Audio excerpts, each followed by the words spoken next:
And welcome back to the channel where we talk about only good comics. I'm Brant, and this is Top 5 Comics of the Week. So, because I wasn't able to be on Comic Book Weekly this week over on Comic Book Weekly and Comic Book Corner 2.0, I thought I would quickly do my top 5 for last week. This is for books that came out on October 16th. I did share them in the chats of both of those streams. So, if you want to go check it out there, you can. Or you can just watch this video. It's going to be a short one, but I just wanted to quickly talk about my top 5 and maybe mention a few other books in the process. So we'll see how that goes. So let's get into it. I don't have any graphics to share with you. This is kind of the spur of the moment video. Maybe I'll put some in post, and if so, they'll appear right over here somewhere, I guess. Anyway. So let's get into it. So before I get into my top 5, I'll mention some other books, specifically books that they talked about during the live stream that I got to miss out on. So Titans issue number 16, brand new creative teams, new start for DC All In. This was it was a fun book. I liked that we got Roy back on the team. Donna's leading. While he's doing his thing, but and I like this new status quo. They've got both the Titans Tower and their wing of the Justice League satellite. So it feels big. It feels bigger than it ever has before, but at the same time, it's very insular. It's very Titans. I like that certain characters are doing their singular focus while you've got the core team there to hold it down, and then you got the flashbacks to the original. I thought it was a pretty solid story. It was fun. It just didn't quite make my top 5. Another book they talked about was Green Lantern, issue number 16, also DC All In, but it's really kind of continuing the story that we've been reading, and it's the same creative team about the Council and Theros and them trying to get all these Thanagarians and Rainians free where they were attacked, and as the Durlans try to cover up the whole conspiracy of them taking over the Council and all this stuff. So it was a very action heavy issue, but it's still very solid. This is a solid read through and through. This came in at number 8 for me, I think. 7. This came in at number 7 for me. So let's see. Another book they talked about was Batman and Robin Year 1. I've got a short coming out of this soon, but basically I enjoyed the story. I love Mark Waid and Chris Samney together. They're a fantastic creative team. Not a whole lot of new information. It was a fun story, but in a heavy week, I'm probably skipping this just for that reason alone. But might be a good trade read. Let's see, what else did they talk about? Wonder Woman number 14, very heavy and emotional book and very poetic as it has been. This run has been really solid, but it's either a love it or you hate it kind of run, and I love it. I like some of my other books better this week.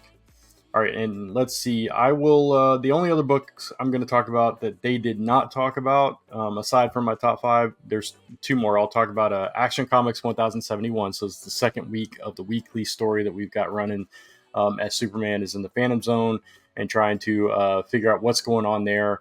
And he comes, head to head with the Phantom King, but it's not who he expects. So that's a very interesting twist there. And then the Supergirl story, backup story. Not a whole lot happened in this installment, but I'm really eager to read the next installment for that.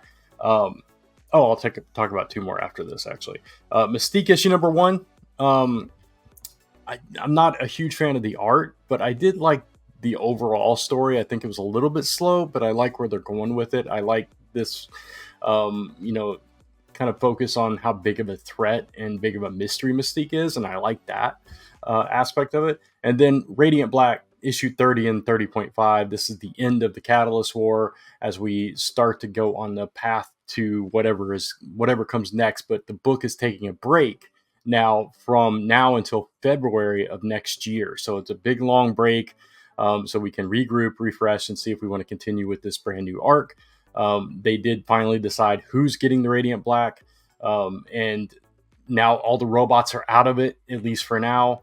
And so now they can just focus on boiling it down to the character and, superhero fights that we fell in love with the book in the first place, and leave all the other heavy sci-fi robotic stuff in the past, at least for now.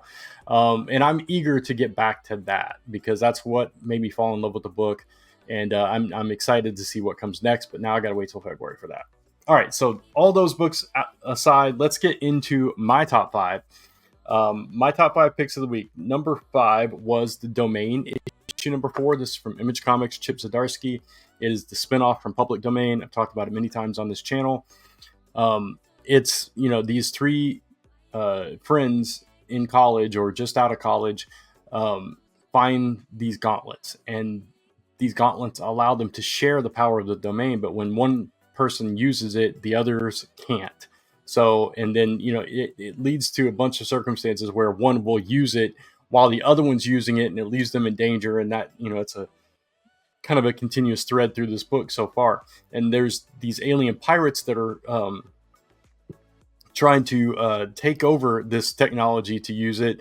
As in the meantime, the original alien that came with it is after it. His people are coming to supposedly conquer the earth and take it. So a lot of things going on. And this is the book. This is the comic that they are writing inside Public Domain, the Public Domain series. So really interesting. But I like both books, but I like the aspect of them sharing the power and kind of taking it away from each other. It just makes it fun and exciting. So I like that. So that's my number 5. My number 4 is Destro, issue number 5. This is the final issue of this series. It got a little slow for the past couple of issues, but this issue picked it up. You had this big knockdown, drag-out fight between Destro and the Crimson Twins as he learns that by hitting one, you hurt the other, and that whole thing. And Cobra Commander's just watching on and watching all this happen. And ultimately, we get to the end where the 3 forces, Cobra Commander, the Twins, and Destro, decide, hey, let's work together and be Cobra. And that's just, it was exciting to see that come together, come to fruition. And it makes me even more excited for G.I. Joe next month. My number 3 is Nightwing, issue 118, which was just outside of their top 5s, or didn't make it to their top 5s. They did talk about it. I agree that overall, this story that Tom Taylor has told in Nightwing has been all over the place, and I understand what he was going through. Like, there was this uniting thread, this underlying thread of Heartless, and he went into all these other adventures in the meantime. But it felt like it was very kind of like the way I felt about X-Men during the Jonathan Hickman run, which was we'd tell this story for a couple of issues, then we would just jump way back to this thing that we established several issues ago that we haven't referenced since, and we'll jump into that for an issue or two, and then we'll jump back to this other thing over here, and it just felt all over the place and not cohesive enough.